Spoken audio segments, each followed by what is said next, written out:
We're back, and I'm delighted to say we are joined by Dr. Jay Richards. He is a very, very courageous and I think clear eyed advocate for, well, traditional values, among other things, at the Heritage Foundation, where he has been leading efforts to raise awareness about a topic that is controversial, to be sure, but I think central to the question of the nuclear family, among other things. And that is the challenges to it posed by people who believe that all kinds of sexual preferences and identities and relationships can be substituted, really, for these traditional norms and values. And we're delighted to have him with us to talk, among other things, about what's emerged in the course of the Senate's questioning of Judge Ketanji Brown Jackson, specifically with respect to the leniency that she has exhibited over some time now with respect to child sexual predators.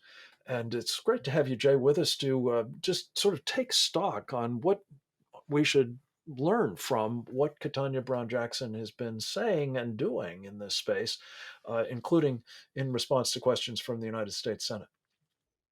Absolutely, Frank. Great to be with you. I mean, what emerged in the hearings with Judge Jackson is something that's disturbing. And a lot of people, if you followed social media, said, well, they're playing gotcha. But the reality is that her views clearly seem to be shaped by a growing movement, certainly in legal circles, which is to essentially to soft sell what we would call pedophilia or sex with minors. And so, of course, basically what she exhibited is a great deal of leniency for people who are caught with large amounts of child porn on their computer. And her argument is that, well, there should be a difference between people that produce heinous child porn and people that actually consume it. And of course, we have differences already in the laws and in sentencing on those. So it's not as if people don't recognize the difference.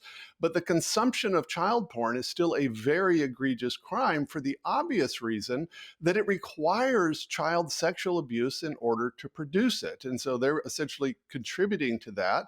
Now, legally, people say, well, there are a lot of people that consume child porn that aren't actually going to be predators. They're not going to act on that. It's, of course, there's no argument that every person consuming child porn is not also directly a predator, but it certainly feeds into that. And so the idea that we'd be squishy on this is mind-boggling to lots of normal people. And what's to me much more troubling is that this is part of a larger movement, I would say, to regularize or normalize, at least reducing drastically the age of consent for sexual Yeah. activity. This is being manifested, among other things, by, as the left is wont to do, as you know, Jay, coming up with a brand under which this practice of child rape, child sexual abuse of other kinds, and predatory behavior that leads to that is described simply as minor attracted persons. Where does that lead if this, in fact, becomes, as you say, regularized? Well, effectively, what you can see happening over certainly the last 20 years in our public life, and longer than that, if you read the academic journals and the law review articles, is a changing of what we would have traditionally thought of as various behaviors. So people might have proclivities to do something. Some people have a proclivity to be alcoholic or to lash out and be violent, and to transform those into identities in which it sort of describes who you are. So we did this certainly with sex, so that rather than just referring to people, we talk about heterosexuals and homosexuals. Notice that's a movement from preferences or orientations to an identity. And the same exact thing, disturbingly, is happening with, as you said, minor attracted persons. So these would be people that are attracted to not just young teenagers, which is, of course, the kind of sexual attraction to older teenagers is a perennial problem. But when we're talking about sexual attraction to young kids, that is, properly speaking, pedophilia. It's deeply disturbing. And so this idea that we would just sort of basically redefine this as an orientation or a kind of self-identity is disastrous, especially when you realize that perennial biological categories such as male and female have also now they've been reduced to identity. So essentially perversions and preferences such as pedophilia are raised to an identity, and male and female biology is reduced to identity. So it's all just Yeah, self-identification. which again we saw manifested in Ketanji Brown Jackson's testimony about not being able to identify what a woman is. This is really again problematic. Jay, is it a stretch to say that this seems to fit into well, a larger Marxist agenda? The Black Lives Matter organization founders, among the others, have very explicitly said they're interested in breaking up the nuclear family. Is that sort of the undercurrent against which this is being produced? It is, and it's a complicated intellectual genealogy. I would say if you're going to trace these ideas with identity, especially queer theory and gender ideology, it starts as a type of neo-Marxism, that is the cultural Marxism, which is itself a split off from Orthodox Marxism, and then it's refracted through both French postmodernism and the Frankfurt School, which we now call critical theory. But of course, as you said, the Black Lives Matter movement explicitly identified as Marxist, and in particular, I think here's the key point, is that they identified their cause with demolishing the nuclear family. And that's what's important to realize about these movements. Don't expect this to be a tight, coherent philosophical worldview. What we're dealing with is a cultural wrecking ball.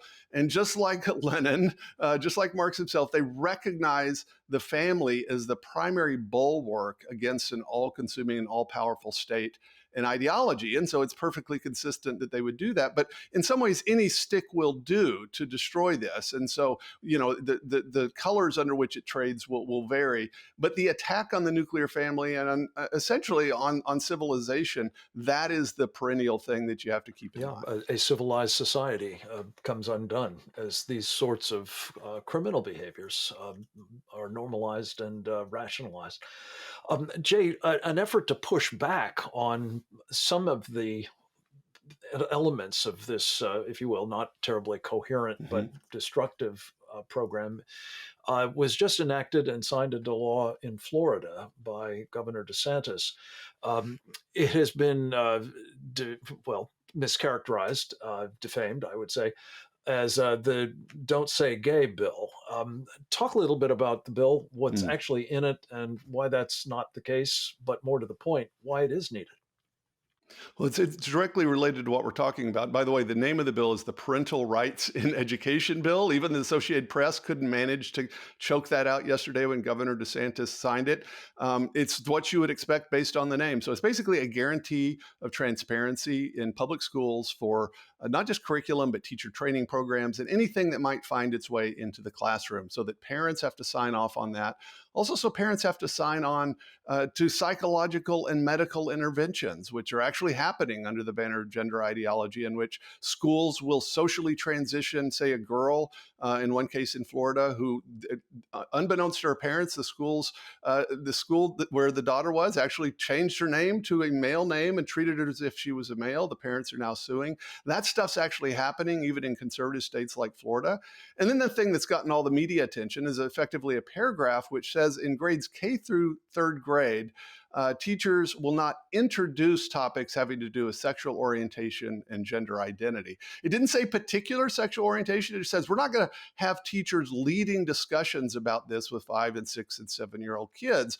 And so if you think this move to sexualize children or to reduce the age of consent is just conspiracy theories, look at the actual response to the bill in Florida. This is something that 90% of the population would probably support. Governor DeSantis had to deal with the full onslaught of the teachers' unions, the Democratic Party, even the Disney Corporation. He said, too bad, I'm going to sign it. He did exactly what he should do, and I would expect more of the same to follow his leadership, I hope, in other states in the country. You mentioned a particularly striking uh, aspect of this.